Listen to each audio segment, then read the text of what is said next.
Hindi sinasadya ng babae na matuklasan na ang ama niya ay may malapit na relasyon sa tiyahin niya. Agad siyang nakaramdam ng hindi magandang kutob. Para mapatunayan ang hinala niya, sinadya niyang kunwari ayaw niya sa suot ng kanyang ina, at puri ng puri niya ang ayos ng tiyahin niya, na sinasabi nitong siya ang tunay na ina niya. Pagkatapos ay pinagdikit pa niya ang mga kamay ng kanyang ama at ng tiyahin niya. Di ko inaasahan. Matapos ang sunod-sunod na pagpuri at pagpaparingal, ang dalawa ay talagang nagpatunay na nagtaksil nga. Lubos ang pagkadismaya ng dalaga sa kanyang ama. Ngunit nang makita niya ang pagpupumiglas ng kanyang ina, hindi siya nagsalita para ipagtanggol ang kanyang ina. Sa halip, nagkunwaring pumapigil siya at hinayla ang kanyang ina palayo. Tahimik niyang ibinigay ang rolling pin sa kanyang ina, dahil alam niyang matapat at walang masamang intensyon ang kanyang ina. Kahit na ngayon ay haantong pa sa diborsyo, ang ina niya ay wala nang makukuha kundi ang damit niya. Kaya naman hindi niya alintana ang masamang sasabihin sa kanya, at tumayo sa kabilang panig ng kanyang ina, para lang makuha niya ang lahat ng ari-arian. Nang mga sandaling iyon, nakita ng dalaga ang tiyahin niyang susugod. Agad siyang lumapit at hinayla ang kanyang ina. Malakas na sinampal ng babaeng may masamang intensyon ang lalaking manloloko. Bago pa man makarecover ang lalaki, agad na lumapit ang babae at hinawakan ang braso ng babaeng may masamang intensyon. At sinimulan na ang unang hakbang sa pagkuha ng kayamanan. Matalino talaga si Dandan. Kotse at bahay lang naman pala. Bibilhan ka ni Tita Chin. Bilhan mo ako sa labas ng Peking University. Bumili ka ng bahay sa lugar na malapit sa paaralan. Tapos bumili ka pa ng isang BMW. Ibigay mo na agad ang titulo ng lupa, at ang susi ng sasakyan. Samantala, ginamit ng dalaga ang pagkakataon, para masabi ng maayos sa kanyang ina, ang katotohanan kailangan ng isang babae na may pera para magkaroon ng kapangyarihan. Isang magandang palabas ito, pero tila hindi naunawaan ng mabait na ina ang ibig niyang sabihin. Isang magandang palabas ito. Agad niyang kinuha ang perang pinaghirapan niyang ipunin sa pagtitinda at ibinigay sa anak na babae. Pero para maging kapanipaniwala ang pagkukunwari, napilitang ihulog ng dalaga ang pera sa sahig. Agad na nagsalita ang babaeng may masamang intensyon, at pinauwi niya ang lalaking walang hiya kasama ang asawa nito para pumirma ng annulment. At ang lalaking walang hiya ay walang pag-aalinlangang hinayla ang kamay ng babaeng kalaguyo. At hindi pinansin ang perang nakakalat sa sahig at nagmadaling umuwi. Pag-uwi nila ay agad nilang hinanap ang papeles ng diborsyo. Agad na inutusan ng babae na umalis sa silid. Magandang palabas. Nang mga sandaling iyon, ang biyanan ay nakaupo sa wheelchair at lumating. At malakas na pinigilan ng dalawa sa paghihiwalay. Akala ng babae ay pinoprotektahan siya ng biyanan niya. Ngunit sa sumunod na segundo, Ji-an-wo, kung hihiwalay ka sa kanya, sino ang mag-aalaga sa akin? Huwag nang bayaran ng yaya. Bukod pa dyan, kaya mo bang ipagawa kay Sia Chi ang pag-alalay sa akin sa pagdumi at pag-ihi? Tita. Kaya pala, naawa ka pala sa akin. Isang uli lang walang ama at ina. Binibigyan pa natin siya ng pagkain sa pamilya natin. Dapat lang siyang magpasalamat. Hindi tulad mo, ikaw ay isang mayamang dalaga. Paano kung hahayaang mahirapan ka, nanay? Tinawag kitang nanay sa loob ng maraming taon. Kaya naman pala alam mo ang lahat, at itinago mo sa akin. Kayo, pamilya ni Leo, bawat perang ginagastos ninyo, kita ko ang lahat. Paano sa bibig mo, ay naging ang pamilya Leo ang nagbibigay sa akin ng pagkain, nagsisinungaling ka. Sumusunod sa asawa, asawa ng aso, aso rin. Ikakasal ka sa aming pamilya Leo, ang bawat sentimong iyong kikitain, ay magiging sa pangalan ng pamilya Leo. Haha. Ang pinaghirapan kong pera, ay sa inyo na. Pati ang pangangalo niya ni Liu Jianguo ay kasalanan ko pa rin. Ginagawa ko ang lahat ng aking makakaya, para alagaan kayong lahat. Sa huli, isang libreng yaya lang pala ako. Eh ano pa nga ba? Hindi ka ba libreng yaya? Mayaman si Tita Chin, kaya niyang magbayad ng yaya. Ngayon, gusto mo bang maging libreng yaya? Wala namang gustong kumuha sa iyo. Sa akin naman, pwede akong magbuko ng tao para alagaan si Tita. Ang pamilya namin, mga Wang, ay maraming pera. Hindi naman kulang yun. Wang Qin-a. Hindi naman kada buwan ang pag-upo ng yaya, maliit na bagay lang naman yan. Ang pangunahin talaga, ay ang pagkuha ng tagapag-alaga para sa mga pangangailangan niya sa banyo. Mahirap hanapan. Nanay. Buntis si Xiaoqin, lalaki ang anak. Ang anak naming lalaki, kaya dapat lang na maghiwalay na kami. Ano? Aray.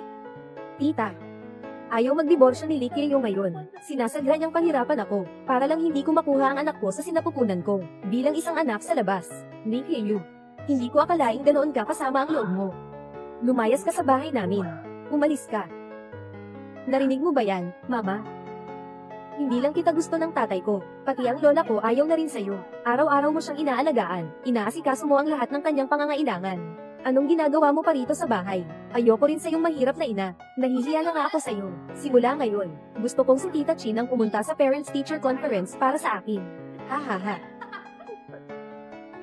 Dapat lang na nasaktan ka. Hindi lang ako ang dapat masaktan. Ang lahat ng pananakit ko noon sa iyo, para mapamulat ka lang. Itay, maghiwalay ka na sa kanya, hindi ko na siya kaya. Dandan, huwag ka nang umiyak, hindi ka naman inaalagaan ng nanay mo, ano? Nikiru, paano mo nagawang saktan si Dandan? Sumusobra ka na, nakuha mo pang pakasalan ng anak ko noon, dahil nakikita kong masipag at matulungin ka. Kakapasa lang ng aking apo sa Tsinghua o Peking University, anong karapatan mong saktan siya? Iba ako sa iyo. Malinaw sa akin ang tama at mali.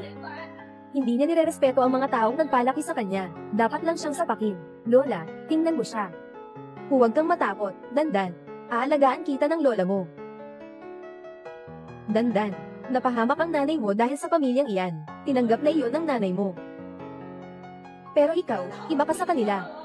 Ikaw ang nanay ko, siya ang nagdala sa akin sa sinapupunan niya ng 10 buwan. Isang ulila ang nanay ko. Ikaw lang ang kaisa-isang kamag-anak ko na may dugo kong pinagmulan. Paano mo magagawa na, samahan silang saktan ng nanay ko? Huwag mo akong gagalawin. Pinapopotan kita. Ling Yu, anong pinag-iinitan mo dyan? Hindi ba't nanganak ka lang ng babae? Alagaan mo ang mga matatanda. Hindi ba't tungkulin yan ng mga babae? Ano pa ba ang kaya mong gawin? Umalis ka nga, kay Xiaoqing. Hindi kita pabibigatin, ina, magaling ang doktor na si Zhang. Tingnan mo. Malapit na tayong makaalis. Dahil niligtas ko ang anak ni Dr. Zhang, kaya niya kayo ginagamot dahil sa akin. Para sa akin lang iyon. Sus, ikaw na nagtitinda ng Baozi. Anong kaya mo? Yun ang tatay ni Xiaoqing. Isa siyang mataas na opisyal sa Guosheng Group. Inilagay ni Xiaoqing ang anak ni Dr. Zhang sa Guosheng Group dahil kayo. Mga walang utang na loob talaga. Sige na, tumigil ka na. Bigyan mo agad siya ng 20,000 piso. Humiwalay na kayo at umalis na. Teka lang. Ito ay ang kasunduan sa pag-alis ng ugnayan ng mag-ina ni na Dandan. Pirmahan mo na at umalis ka na. Ito ang pahayag ng pagkawala ng relasyon ng ina at anak kay Dandan. Pirma at umalis. Isulat sa libro. Iproses ang produksyon. Kayo. Pinilit ko silang umalis at mawala sa buhay ko bilang ina si Dandan. Pwede akong magpakasal. Ngunit hindi ko kayang huwag magkaroon ng anak, kukunin ko si Dandan. Jian Wu, talagang hindi dapat sumama si Dandan kay Li Keyu. Kakatapos lang niyang makapasa sa Tsinghua at Peking University. Sa hinaharap, tiyak na magiging malaking tao siya. Oo, Inay, umupo ka muna. Inay, alam ko naman, hindi pwedeng ibigay si Dandan sa kanya. Yung mga tao sa labas na kasosyo ko sa negosyo. Lalo akong naiinggit sa kanila dahil may anak akong matalino. Siya ang aking dangal. Kapag naibenta si Leo Dandan sa mga tao, at itinapon sa bundok, makikita ko kung anong ipagmamalaki ninyo. Kailangan talikuran ni Dandan si Li Keyu upang tuluyang maputol ang mga problema. Dandan. Alam ni Mama na maliit ka pa ngayon. Hindi mo sinasadya na makipagtalo kay Mama. Naalala mo ba, noong bata ka pa? Si Papa at Lola, ayaw sa iyo dahil babae ka. Ayaw na ayaw nila sa'yo. Ngunit dahil sa'yo, taon-taon kang nagkakaroon ng pinakamataas na marka. Dahil dito, naging paborito ka nila. Huwag mong pahalagahan ang kanilang mga pang-uudyok. Mukhang ikaw ang nagbibigay ng pang-uudyok. Tita Chin. Paalisin mo na siya. Sige, bibigyan kita ng 200,000. Li Keyu, pirmahan mo na. Ayaw ko ng pera. Ang gusto ko lang ay si Dandan. Hindi ka iiwan ni Mama Dandan. Sige na, tingin ko. Gusto lang niyang humingi pa, baka pwede mo siyang bigyan ng dagdag. Kung hindi matutuloy ang kasal na ito, yung anak ni Tia Chin ay magiging labas na anak. Ako ay bibigyan kita ng isang bahay, kasama si Dandan. Nag-sign ng kasunduan upang maranjin ang relasyon bilang ina at anak. Hindi na siya pinahihintulutan na makita ang Dandan. Oo, harining ng relasyon, mag-sign ng paliwanag. Dandan. Siya may susunod na tiyak kung kikita ng pera. Bawat sentimo ng pera na kikita ko ay para sa iyo. Huwag, Mama. Sumama ka kay Mama, okay ba? Sinasabi ko sa'yo. Ayaw kong sumama sa'yo. Gusto ko putulin ang ugnayan bilang ina at anak.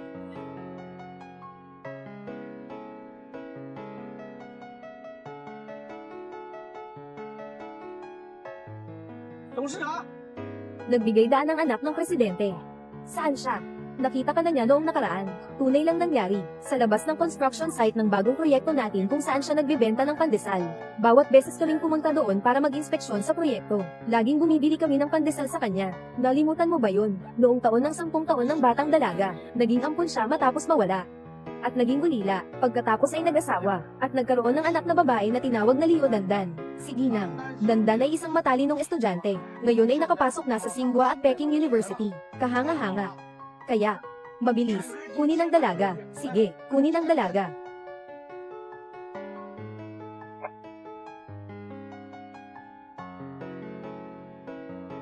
Ang ina ni Autumn Moon ay sobrang nagmamahal sa kanyang anak na si Danny. Hindi ko kayang maging bihira ang lolo, sa pagbibigay. Ang aking bahagi. Ibibigay ko sa kanilang dalawa ng kalahati bawat isa, kahit ito na ang aking regalo sa pagkikita ngayon. Magandang pagkakaibigan, personal na resume. Agad kong aayusin ang abogado para gumawa ng dokumento. Sige. Hello. Ano yan? Tagapangulo. Ang prinsesa ay niloko ng pamilya ni Liu Jianguo. Ngayon siya ay dinala pabalik sa bahay ni Liu Jianguo sa kanyang bayan. Pinagsusulitan nila ang kanyang maghihiwalay. Ano? Ang ginhawa ni Srita, ang titikop ng ari-arian at ang BMW. Dandan, lahat ng kay Tia Chin, ay sa iyo na mula ngayon.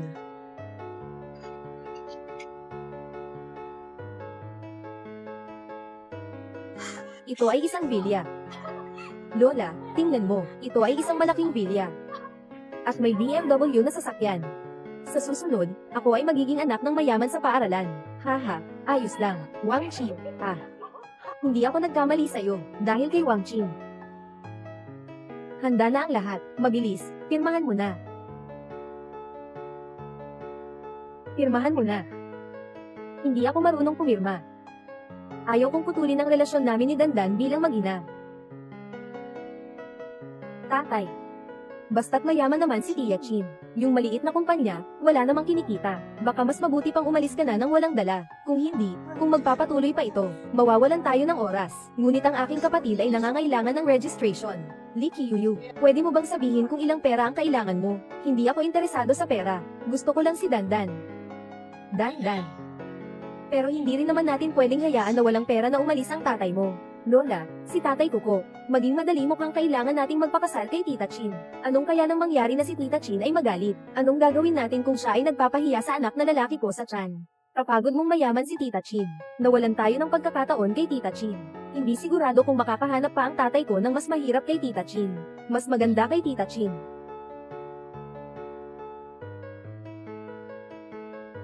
Tama si Dandan, si Xiao Chin, maaari kitang bigyan ng 10 kumpanya. Mabilis na tapusin. Li Qiuyu, ibibigay ko sa iyo ang lahat ng aking ari-arian. Pumirma ka na agad. Ayoko. Ako. Gusto ko si Dandan. Hindi ako pipirma. Hindi pipirma si Jianguo. Hindi mo siya pwedeng pilitin na pumirma. Tama na. Dandan, pirmahan mo ito para sa akin. Hindi. Hawakan mo, Dandan. Dandan, hindi pwedeng mawala ka sa akin. Dandan. Dandan, pirmahan mo ito. Huwag. Nanay, hindi kami mabuti ang tatay ko at ang lola ko. Masaya ka lang kung mag-isa ka na. May pera ka na dito. Hindi na kailangan mo ng ganito mahirap. Magbenta na lang ng pandesal. Ihatid mo ako. Hindi ka na nanay ni Dandan. Umalis ka na dyan.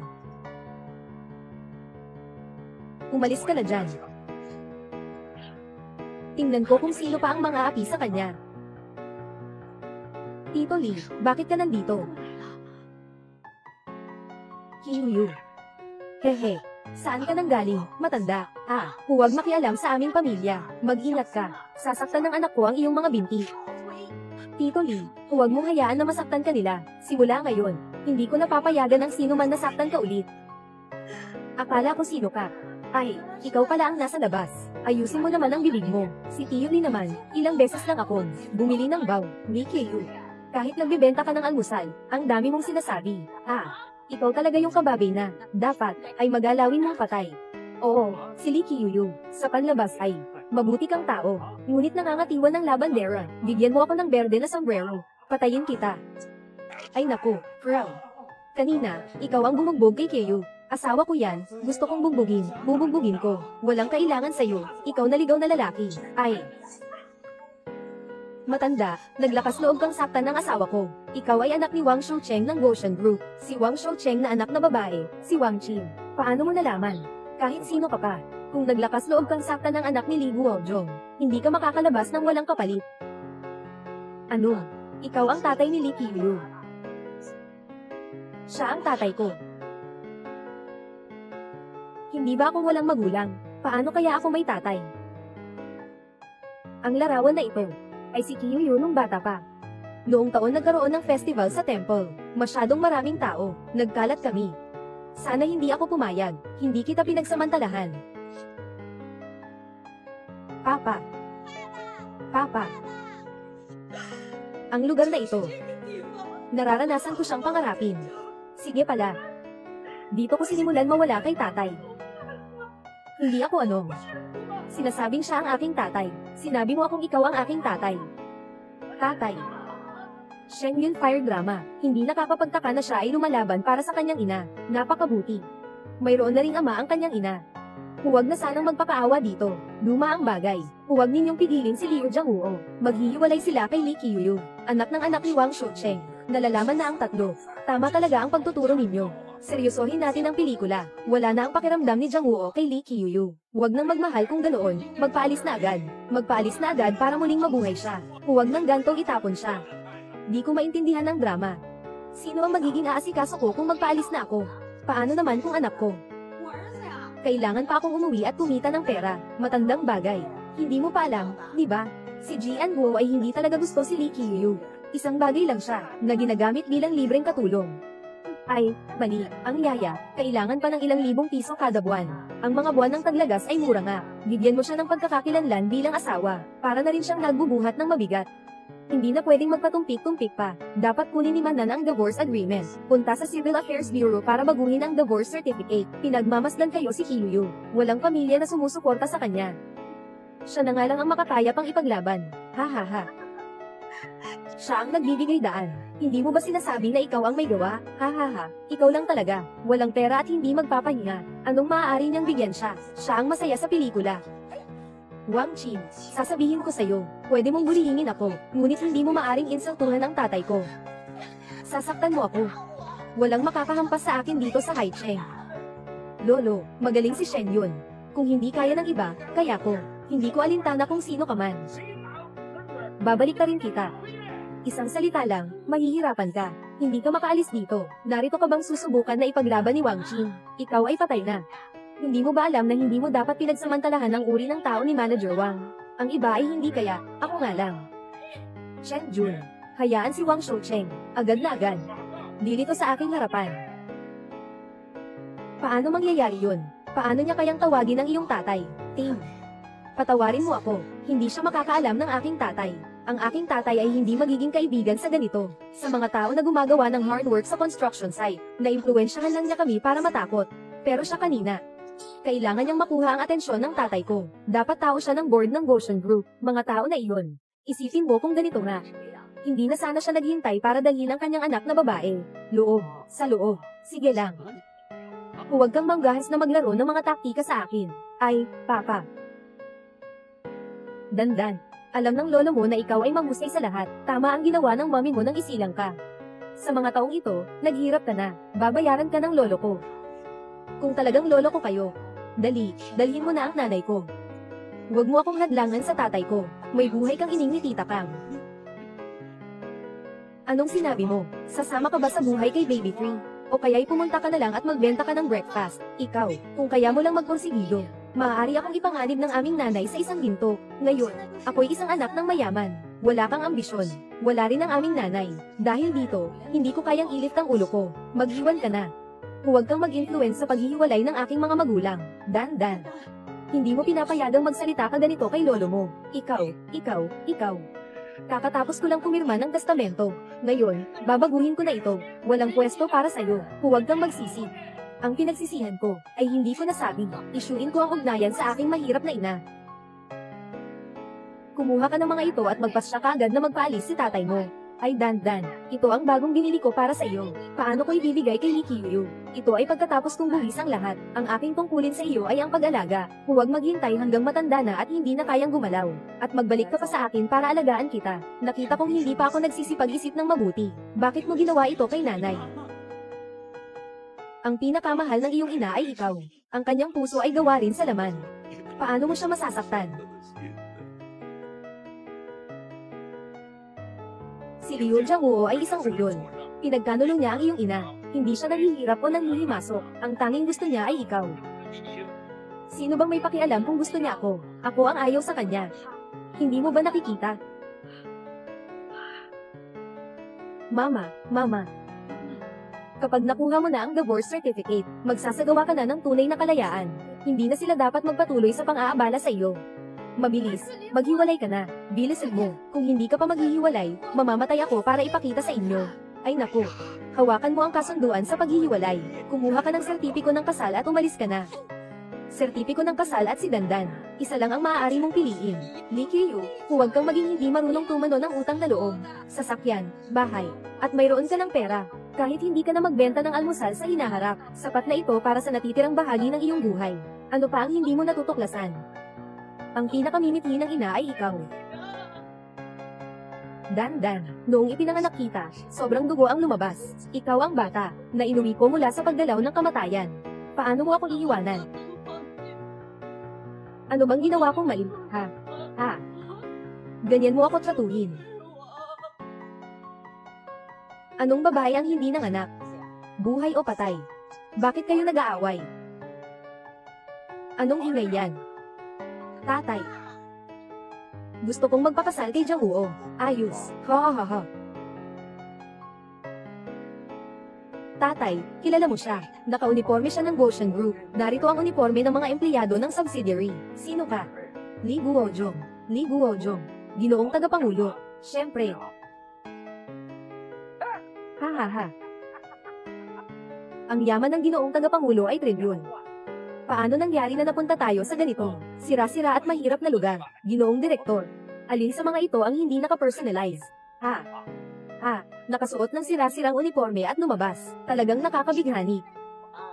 Upang suportahan si Li Keyou, nagbigay ng malaking pagkakakilanlan sa sarili. Tatay ni Xiaoqin. Siya ay isang mataas na opisyal ng Goshen Group. Wang Shucheng. Hindi mo ba pinapansin na ang anak mo ay nagiging kabit? Nakapirma na ang divorce agreement. Lalaki sa babae, babae sa lalaki. Hindi makahanap ng lalaki ang anak mo. Kailangan pang makipagkompetensya sa anak ko para sa boyfriend. Mabuti. Huwag kang magsisi. Li Keyou. Yung sugat sa mukha ng anak ko, ikaw ang gumawa niyan, di ba? Ano kung ako ang gumawa? Tinitindihin natin ito ng doble. Anong tapang mo? Saan galing ang asong ligaw na ito at naglakas loob na hamakin ang tatay ko? Ikaw ang asong ligaw. Sino ka ba? Naglakas loob kang saktan si Xiaoqin. Liu Jianguo. Tumahimik ka. Ito ang espesyal na katulong ng dating chairman. Si Special Assistant Chen. Hindi siya dumating ang CEO ninyo. May bagay siya. Sa orihinal na plano, nais kong makipag-usap sa kanya, tungkol sa negosyo ng kusina ni Papa at akin. Papa. Taglagas na buwan, kahit wala kaming pera para gamitin. Pero huwag kang magpakatatag sa ganitong sitwasyon. Ginawa mo na ang lahat ng makakaya mo. Hindi siya kinikilala si Dandan. Bata pa siya, kung kinakailangan, magkaanak ulit. Akala ko kung sino na ang taong ito. Pumunta sa malaking kumpanya para magbenta ng baw. Talagang may ambisyon. Li Keyou. Pakitawagin si Dr. Zhang, para mag-akupunktura. Bumalik ka muna sa pagkuha ng sertipiko ng diborsyo. Magsasara na ang Civil Affairs Bureau mamaya. Oo. Bilisan mo. Maglakad. Sandali lang. Dandan. Ang relasyon pagkatapos bumili.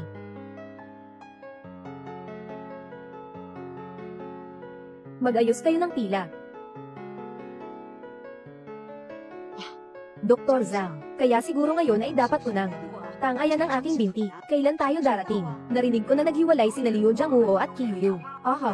Oo, ang anak kong si Jianguo ay ikakasal kay, nasalakwan na ni Xiaoqin. Pero maganda ang kalagayan ni Xiaoqin. Mayaman. Sila ay may magandang katayuan. Malakas ang kanilang pagkakaisa. Kung ganoon, hindi ko na kayang gamutin ang iyong binti. Ano, hindi mo na ako gagamutin. Yang si Lee Kye-yu, isa lang siyang nagbebenta ng bun. Sinasabi mo na nagbibigay siya sa iyo ng bayad sa konsultasyon. Pero sobrang kuripot. Sige, ang ako'y damgo ng bunso ko. Maraming pera. Makakapagbigay siya sa iyo ng mas mataas na bayad sa konsultasyon. Hindi ako pupunta para magbigay ng lunas dahil sa kaunting pera. Ginagawa ko ito dahil sa kabaitan ni Kye-yu. Ay ito. Ito ang ama ng asawa ko. Ama ng asawa ko. Ay, sinabi mo na si Dr. Zhang. Dahil kay Lee Cho-yu, nagbibigay siya ng tulong sa akin. Sinabi mo kay Lee Cho-yu. Sige, mas malaki ba ang kanyang impluwensya kaysa sa iyo? Tama siya, mas malaki ang kanyang impluwensya kaysa sa akin. Yun ba yung matandang lalaking pumunta sa bahay namin, di ba? Paano siya nandito sa internet? Hinahanap siya. Tingnan mong mabuti ang mga salita. Hindi naman ako nakapag-aral. Paano ko naman mauunawaan ang mga salita? Ay naku. Si tatay ni Lee Kye-yu ay ang chairman ng Goshen Group. Siya ang pinakamalaking boss ko. Imposible yan. Yung matandang iyon ay mukhang isang kulubing tao. Naka-offend ako sa boss namin. Anong dapat kong gawin? Si Dr. Zhang ay napakasikat at siya ang tumingin sa akin. Naiintindihan ko na, hindi ko maaring payagan na makipag-divorce ang anak ko. Yung si Lee Kye-yu, siya ang naglalakad na punong kahoy ng pera. Anong tingin mo sa anak kong babae? Kung si Liu Jiawo ay magtatangkang iwanan ng anak kong babae, hindi ko pa tapos ang usapan namin. Huwag kang magalit, ang ibig kong sabihin ay, HMPH, itong kasal, hindi pwedeng basta-basta matapos. Anong ibig mong sabihin? Nainis mo si Lee Guojong. Nagkasala kami kay Lee Kye-yu. Hindi na namin matutumbuhin ang dating amihan namin. Kaya kailangan nating tumanglo ng malaking piraso mula sa kanila. Pwede ba yon? Bakit hindi? Kung gusto niyang magpaalis, kailangan niyang ipakita ang kanyang tunay na layunin. Hindi lamang 2 bahay ang maaaring lutasin ng problema. Dapat may tig-1 bilyong dolya. Wala akong 10 bilyong dolya. Huwag kang mag-asang makakalaya sa akin. Ay, ang pera ni Django. Hindi yun pera ni Xiaoqin. Oo. Hahaha. Petsa ng pagsulat. Pwede ba mas mabilis? Sandali, kamusta? Huwag kang maging mapagdusa. Hindi dapat malaman ang kasal na ito. Oo, tama ang sinabi ng kapatid ko. Hindi dapat malaman ang kasal na ito. Tama ang sinabi ng tita. Sinabi nilang malaman nila. Sisigurado kong magkasal ako kay Jian Guo. Si Xiaoqin, tatay. Malapit na tayong mag-40. Si Xiaoqin, huwag kang magmadali. Maghintay ka lang. Ang ibon na nangingibabaw ay tinamaan ng baril. Hindi sigurado na magiging matagumpay ang bagay na ito. Hindi ako makakasali. Para hindi mabawi ng chairman.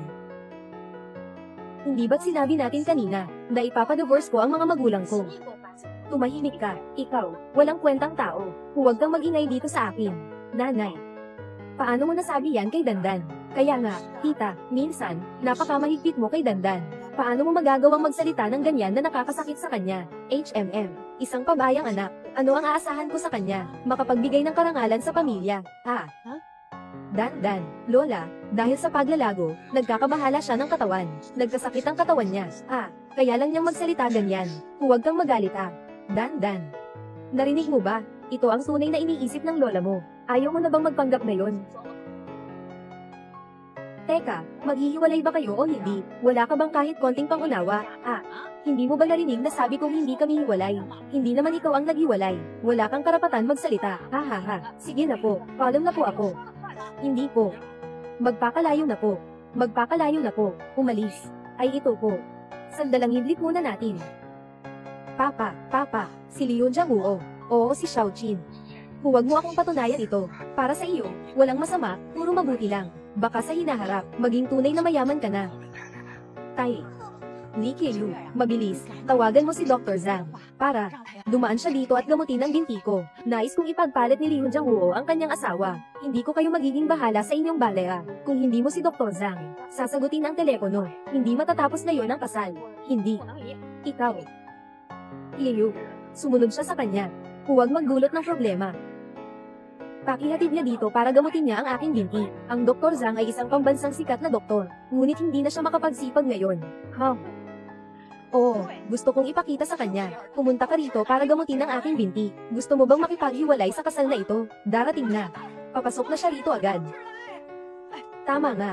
Kahit na magtrabaho ako sa Goshen Group habang buhay, hindi ko kailanman kikitain ng 10 bilyon. Pero ang nakatatandang kapatid ay kakain ng pirasong ito ng laman. Maaari na akong magpahinga. Pumunta si Zhang Gixang. Pumunta ka sa akin. Uminom ng dugo ako rito, para gamutin ang binti. Paano mo kayang gawin ito kay Dr. Zhang? Zhang Gixang. Dr. Zhang ay ibibigay niya sa iyo. Nagkaroon na ng maraming taon ng pagpapabeya sa sakit. Anong pananamit ka? Tito Zhang. Pabalik ka na po, Tito Zhang. Hindi ko na kailangan magpaalis. Iyu. Kung gagamit siya ng kasal bilang hapot, para mapilit ka, ngayong araw ay siya lang ang panyananahan ko. Wala na kailangan kay Tito Zhang. Alam ko na lahat si Otemon. Ang buong pamilya niya ay nagpapahirap sa iyo, pati na ang iyong tunay na anak. Kahit gaano ka kamahal sa kanya, sa loob ng maraming taon, hindi pa rin siyang kilala mo. Nakikita kong ang pag-alis mo sa bahay ay tama rin. Wala pong problema, Tito Zhang. Maaari akong maghintay hanggang lumaki at maging maingat si Dandan. Janguo, si Dr. Zhang ay isang taong may malaking impluensya, at para kay Auntie Li Qiao, kaya niyang magninil. Ito ay hindi tunay na tama, ang mga desisyon ng aking ina. Totoo lahat, siya ay nagawa niya iyon. Sigurado akong may dahilan siya, kung kaya niyang ipag-akalain na ikaw ay magpakasal kay Li Qiao, sa isang walang lahat na babae. Ito ang malikhain ng aking ina. Noong panahon na iyon, wala akong anuman. Mahigpit at mapagtrabaho si Li Qiao, at maaari siyang mag-alaga kay nanay ko. Maaaring magpakatae siya at maaaring alaga ang bata. Pinakamahusay na asawa siya na may lalagay. Huminga ng hubad. Tama ba? Ha. Ang pinakamalaking ambag ni Li Qiao ay ang pagbibigay sa akin ng isang batang tulad ni Dandan na kahusayan. Ha. Huwag niyo akong sisirain lalo na ang ina ko. Hindi kayo makakapagana kung ganyan.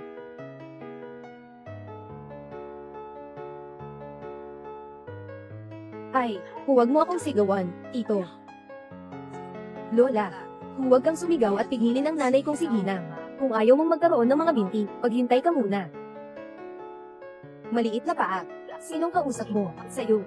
Paano nakikipag-usap si Dandan sa lola niya?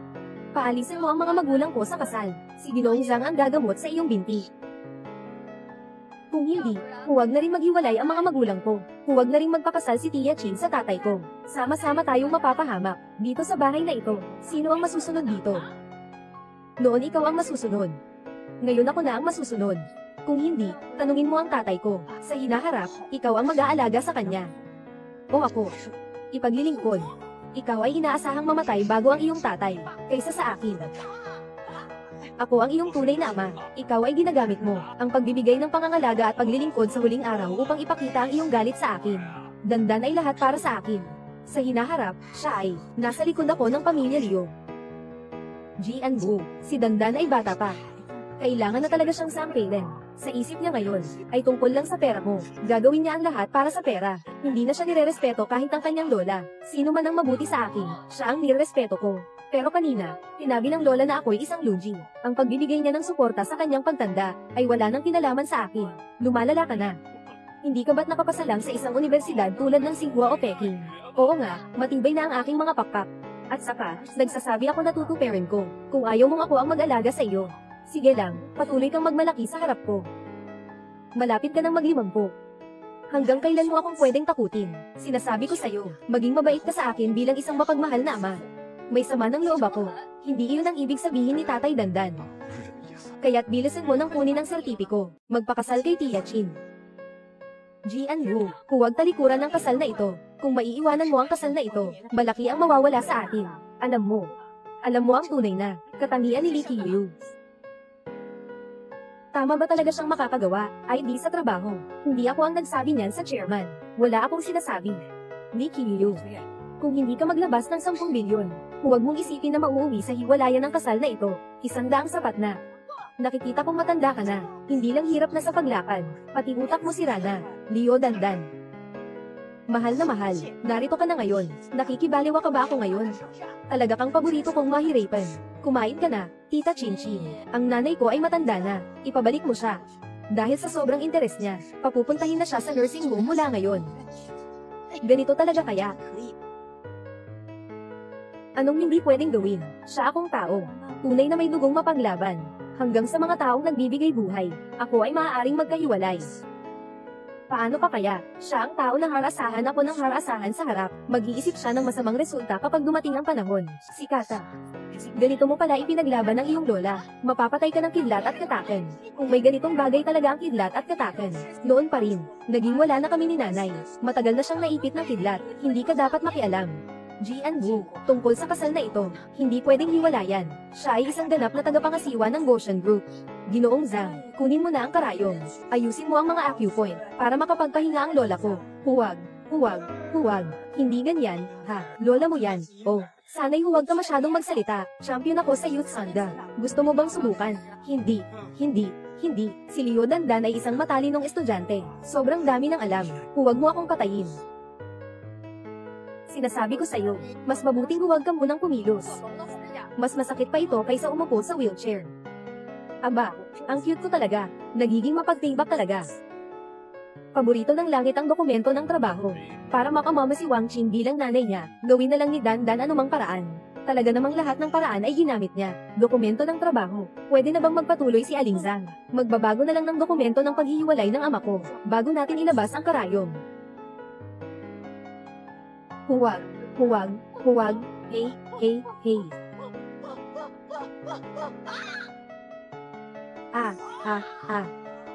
May ganitong apo ba, na ganito ang Freito sa sariling lola? Hindi mo ba narinig? Gusto niyang palitan ang kanyang ina.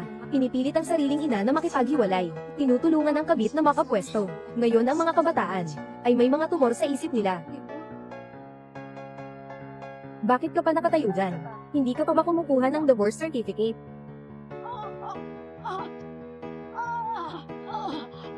I-post mo siya online. Mas mabuti pang huwag. Mga abala sa mga mabuting lalaki. Sana hindi na siya makapag-asawa kailanman. Sinong asawa niya? Nagkamalunggay na talaga siya. I-record mo na lang. Si Liu Jiahuo, ikaw na ang tanga. Nilagyan mo ng baha ang aking puno ng salapi. Hindi kita tatapusin dito.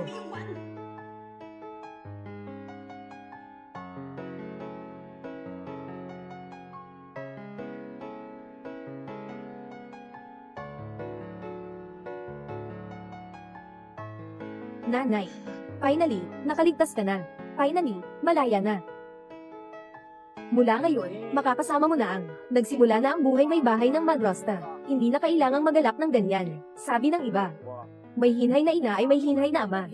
Pagkaaraw mong masarap ang pagdurusa, huwag sayangin ang panahon natin upang ipagbigay alam ka. Ang mga lumang tao ay huwag magbigay diin sa paghihiwalay at pagkakalimutan.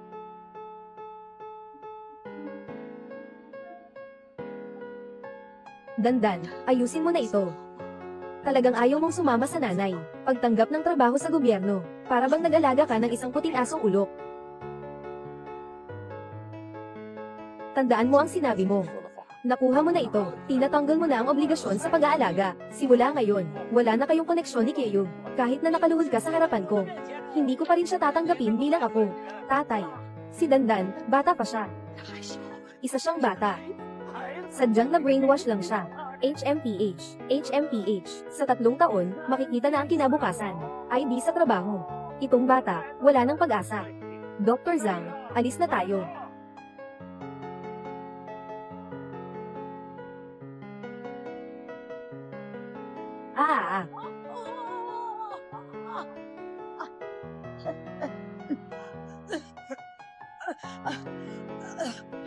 Tita Chin, huwag nang mag-atubiling kunin ang sertipiko ng kasal. Mahabang gabi, maraming pangarap. Kang Ding Junmei. Kumuha ako ng sertipiko ng kasal. Susunod, maari nang ibenta si Leo Dandan. Pumunta na. Dandan, halika, mama, dadalhin kita sa Haicheng Building. Bumili ng damit at bag. Leo Dandan. Ikaw ang malas na bituin. Ikaw ang gastador. Ikaw. Nanay, patayin kita. Ano ang nangyari sa iyo ngayon? Para makamama si Wang Qin. Pinabayaan niya si Li Keyug. Ano? Sinabi niyang ang malaking puno ng pera na siya. Ikaw, nalilimutan mo na lang bang mamatay ka? Hindi ito ang ipinasyang asawang babae mo. Anong iba pang problema mo? Tita, sisiguraduhin gagamitin ko si Dandan. Tulad ng aking tunay na anak, magiging magandang tao ako kay Dandan. Sana umalis siya. Bilisan mo.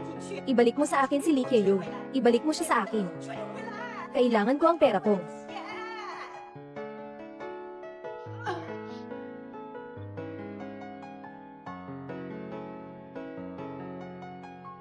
Anong amoy ito? Ang bango. Xiaoqi, Xiaoqi. Dali, dali, dali, lumapit ka. Tumulong ka sa akin. Ako'y nagalit. Dan. Bilisan mo at pakialaman mo ang iyong lola. Paano ka naman makakabuhay kasama ang tatay ko, Leo Dan? Ito ang iyong tunay na lola. Kailangan mong pakialaman siya. Kakatapos lang niyang murahin ako na walang silbi. Hindi ba kayo nakarinig? Ikaw, walang silbi. Umalis na ang nanay mo. Kailangan mo lang dumating para alagaan ako. Leo Jianguo, maghanap ka ng tao para alagaan siya. Wala akong pakialam sa mga ganyang bagay. Nakalimutan kitang bigyan ng paalala. Nawawala ng kontrol ang lola ko sa kanyang dumi at ihi. Mahirap makahanap ng katulong. Ikaw nga. Mas mabuting ikaw na lang ang dumaan. Congratulations sa'yo. Hindi ka lang nagkaroon ng isang walang kwentang lalaki. Nakuha mo pa ang isang taong walang modo. Lola na hindi mapigilan ang pag-ihi at pagdumi. Leo Danjo. Itinuturing kita na parang tunay kong anak. Ako ang nanay mo ngayon. Kailangan mo akong sundin. Gusto mo bang maging nanay ko? Ikaw ba ang nag-alaga sa akin? Nagtataas ako ng lagnat. Buong gabi akong di natutulog. Nagpalit ka ba ng bagong yelo? Anak, mahirap ang maging ina. Iniwan mo akong nagmamaling. Sasabihin mo bang iniwan kita? Kung paano ang proseso ng batas? Dan. Ano talaga ang plano mo? Ikaw ang tumulong sa akin at sa inay ko na si Tita Chin para magpakasal. Bakit ganyan ang attitude mo ngayon? At may mukha ka pang magtanong kung ano ang gusto kong gawin. Akala mo ba ang nanay ko ay pinalaki ang isang suwail na anak? Matagal ko nang alam na nagloko ka. Akala ko basta't hindi ko sabihin. Kaya niyong panatilihin ang pamilyang ito. Ngunit nalaman kong nagkamali ako. At ikaw. Pero araw-araw ay iniisip mo paano maubos ang bahay na ito. Pumupunta ka kay Wang Qingxiao para magbiro at makipaglibang. Tama talaga akong hindi kaya mabuhay dahil sa inyo. Sige pala, ganyan pala. Talagang mga tanga talaga ang dalawa. Iyon. Hindi ko gusto na magtago ang aking nanay dito sa bahay. Bilang isang tanga na nagdudusa. Gusto kong umalis siya. Gusto kong maligo siya ngunit walang pera. Gusto kong umalis siyang walang pera. Gusto kong si Wang Qin. Ilagay natin sa balanse ang pera. Ibalik mo lahat kay mama. Sinungaling ka. Sinungaling ka. Nagsasagawa ka ng magandang pagkakaibigan sa akin, para sigurado silang makakuha ng pera, mula kay Li Qiyu. Oo, hindi ka ba sabi mo na mayaman ka? Magandang gawin mong gamitin ang pera para sa pamilya. Nagpakasal ang nanay ko kay tatay ko noong 18 taon na. Nagpakasal na talaga siya kay tatay ko. At sa lola ko. Anong nakuha niya? Kung hindi ako. Siya ang inihanda, na mawalan ng lahat ng pera. Hindi, narinig ko kayo kay Wang Qin kumakausap. Nais ninyong ilipat ang ari-arian. Nais ninyong ipagpalit ng utang ng asawa ang ina ko. Mas nakakapanghina ang ginawa ninyo. Na gusto ninyong ipasa sa akin ang kasalanan ng pangangalo niya ng nanay ko. Maliit na babae. Pinagsama-sama mo ako ng ganyan. Walang katotohanan ito. Kung hindi lang kayo masyadong masama, alak, hindi ko rin kayo kayang ganyan. Leo Dan. Sobrang mabigat ang isip ko. Sama-sama kayong pamilya. Binubuli ang anak ko, isang may isip na nakatuon sa pag-ibig. Ang pamilyang ito, ang tahanang ito, hindi ba nangangailangan ng utak ng pag-ibig para magpatuloy? Hayaan mong alagaan ang iyong anak na babae. Alagaan mo ng mabuti ito, matandang babae na may incontinence. Jiangguo, kailangan mong hanapin si Qiyu at humingi ng pera, yung tatay ni Li Qiyu. Siya ang dating CEO ng Goshen Group. Ano? Wang Qin. Sana hindi kita pinagdala-dala. Napahirapan ako. Si Li Qiyu, ang aming punong kita.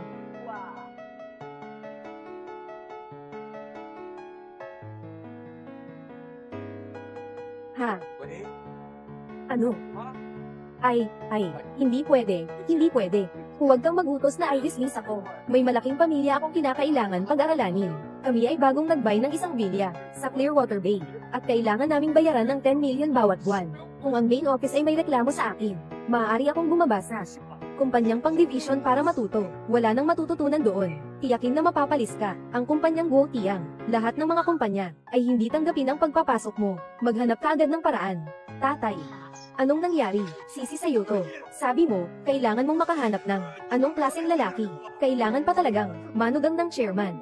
Ang ganda talaga, tinanggal ako sa trabaho. Tatay. Noong una, gusto mo rin si Jianguo. Ngayon ang pinakamahalaga ay naglabas ng anunsyo ang grupo. Alam na ng lahat na tinanggal ako sa trabaho. Ibig sabihin, parang pinatay na ako sa buong syudad.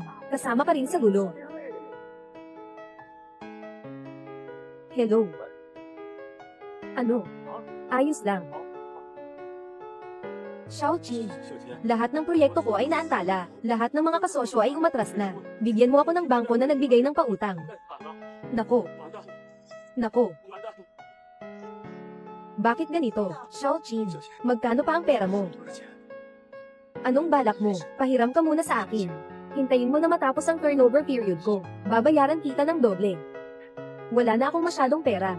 Kakabili ko lang kay Leo Dandan ng bahay at sasakyan. Yung 200,000 kay Lee Keo. Wala ka bang bahay? Ay mortgage mo muna ang bahay. Hintayin kong dumating ang bayad sa proyekto. Sigurado akong ibabalik ko sa iyo. Dodoblehin ko ang kabayaran sa iyo, Leo Jahuo. Talagang parang walang hangganan ng inyong pamilya. Sa ngayon, ako na mismo, napipilitang magbenta ng bahay. Gusto mo pa bang ipahiram ni Xiaoqin ang bahay bilang collateral sa iyo? Nagmumuni-muni ka. Mo Kuhang, kailangan kong magmadali at maghanap ng tao, maghanap ng tulong. Binabalaan kita, huwag mong hawakan ang bahay. Ibigay ang bahay kay Liu Jianghuo bilang collateral. Sisirain ko ang mga binti mo. Xiaoqi, agad mong aipandalan ng bahay na iyon. Makinig ka sa asawa mo. Kapag nag-asawa ka ng manok, sumama ka sa manok. Kapag nag-asawa ka ng aso, sumama ka sa aso. Hindi ba? Asawa mo iyon. Ngayon kailangan ka na lang magtulong. Kung hindi ka magtutulungan, kung sakaling siya ay umunlad, siguro ay iwanan mo na ako. Hindi ako anak mo. Sino ang anak mo?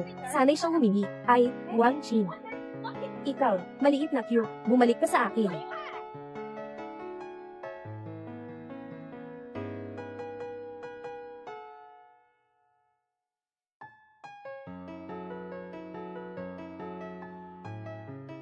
Magandang araw. Ang tinawagan mong telepono ay kasalukuyang abala. Pakisubukan muli mamaya.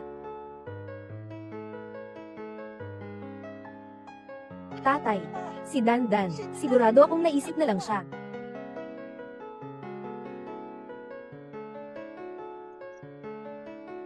Tatay. Baka may tunay na kailangan siya sa akin. Huwag kang magpahirap sa sarili. Ngayon ay napansin na niya, na hindi tayo karaniwang pamilya. Malapit na siyang magpakitang gilas. Si Dandan ay ako ang nag-alaga. Hindi siya ganito sa karaniwan. Hindi pwede. Kailangan ko siyang turuan ng leksyon ngayon. Itinigil ko na, ang lahat ng negosyo ni Wang Shoucheng at Liu Jianghuo, ay para lang makakita siyang may pera. Wala nang iba. Kailangan kong gawin mong maghanda siya sa harap mo, at magpaumanhin sa iyo, Papa. Kamusta? Nakakoneksyon ng telepono na pinadial mo. Mangyaring tumawag muli mamaya. Anong ginagawa ninyo? Siya nga. Anong klaseng tao ang naituro ng Haicheng No. 1 High School? Ganitong mga salot, mga anak natin, pumapasok sa parehong paaralan kasama siya. Dahil lang sa mayaman ng kabit, nagpigil siya sa kanyang ina, at ipinasya itong umalis sa kanilang bahay. Ay pa. Guro, lumapit ka dito. Kayo lang ang nagmamaneho ng mga marka. Hindi naman ang moral na katangian ng mga mag-aaral. Kung ganyan ka, pinapadala mo rin siya. Upang makasali sa gantimpala. Paalisan mo siya. Agad na paalisin. Paalis. Paalis. Paalis. Paalis. Huwag magpanik. Kakatapos lang ng pagsusulit ng mga bata, dapat tayong maging kalmado. Hintayin natin ang mga guro mula sa Tsinghua at Peking University. Gusto na niyang magsalita, huwag mo nang gawing masyadong nakakahiya. Ganitong mga tao ang lumalabas sa paaralan. Tapos pinapakalma mo kami. Tama, ganitong tao. Kung makakapag-aral sa Tsinghua o Peking University, sobrang pangungot siya. Tahimik, tahimik, Ginoong Dandan. Mayroon bang hindi pagkakaintindihan dito? Agad na ipatawag ang iyong mga magulang.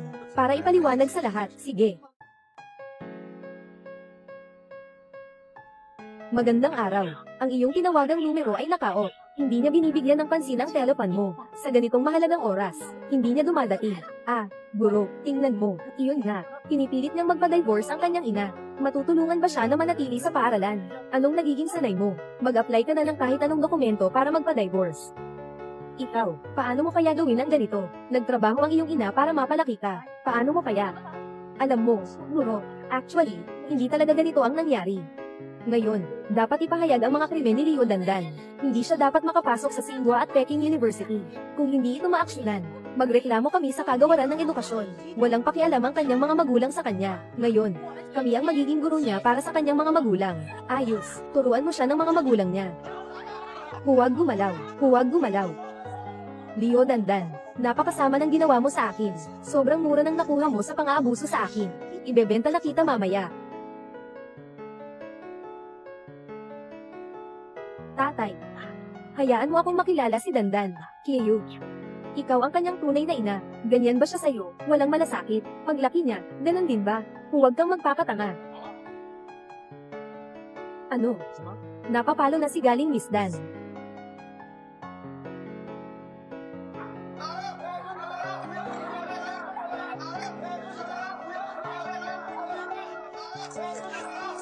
Pahiram kayo. Dandan. Nanay. Magalit ninyo ang loob. Pinagbahaan niyo ang estudyante sa paaralan. Pinagbahaan. May ina si Leo Dandan ngunit hindi niya pinagsama-samahan. Tutulungan namin ang kanyang nanay na maayos na mapalaki siya. Oo nga. Ikaw ay nainis. Ha? Huwag kang malungkot, nanay. Ang pinakamamahal ko ay ikaw. Alam ni nanay. Alam ng nanay ang lahat. Ginoo. Tingnan ninyo, hindi kumpleto ang mga video sa internet. Lahat ay nilagyan ng masamang edit bago inilabas. Yung huli nating pagpunta sa tanggapan ng sibil. Yung bahagi na iyon, hindi rin naipakita. Tayo, nakuha ng mali si Ginhawa. Ginhawa. Nagkamali ang lolo sa iyo, Papa. Ilagay mo sa bilangguan, ang tumatakas kay Ginhawa. Oo. Ang pagbuo at pagtatakas, ang mga nagbabantang tao kay Dandan. Hanapin mo sila, sige.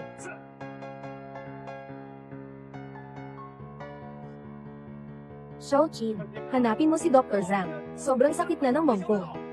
Paano ka nagiging asawa ng ibang tao? Karapat-dapat kang dalhin palayo, Hyumang. Mabilis, hanapin mo si Keyo. Bigyan mo agad si Dr. Zhang. Keyo. Pinapagawa kitang makipaghiwalay. Pinapagawa kitang makipaghiwalay. Pumunta. Pumunta ka at humingi ng tawad kay Keyo. Magsimula ka na, ma. Huwag kang mag-alala. Mahal ako ni Keyo.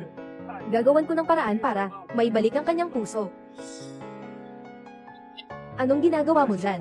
Ikaw. Hello kuya. Leo Jianghuo. Nagbabayad ka ba ng utang mo o hindi? Ang kamay na ito ay ayaw na, di ba? Ang asawa ko. Hindi ako. Ang ex-asawa ko ay mayaman. Ibabalik ko ito sa iyo. Oo. Ang manugang ko, may pera. Ang dating asawa, ha.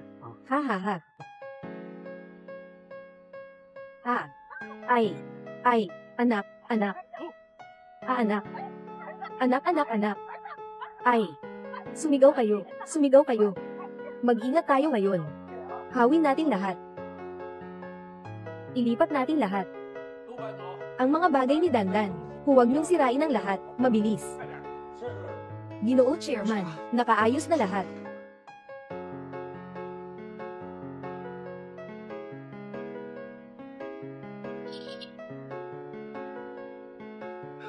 Kiyu, HMM, tingnan mo. Ayaw niyang tulungan ko siya sa trabaho.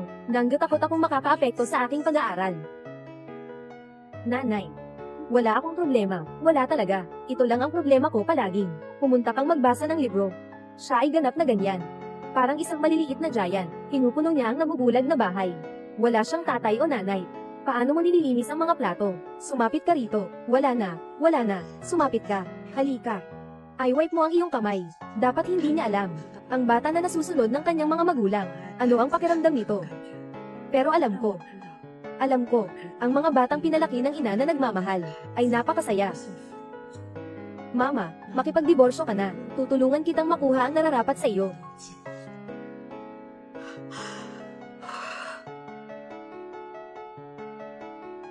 Si Dandan ay mabait na bata. Ginoong Dandan.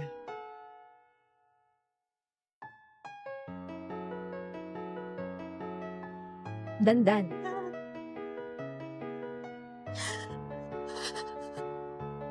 Nanay, bakit ka umiiyak? Parang bata ka. Masaya si nanay.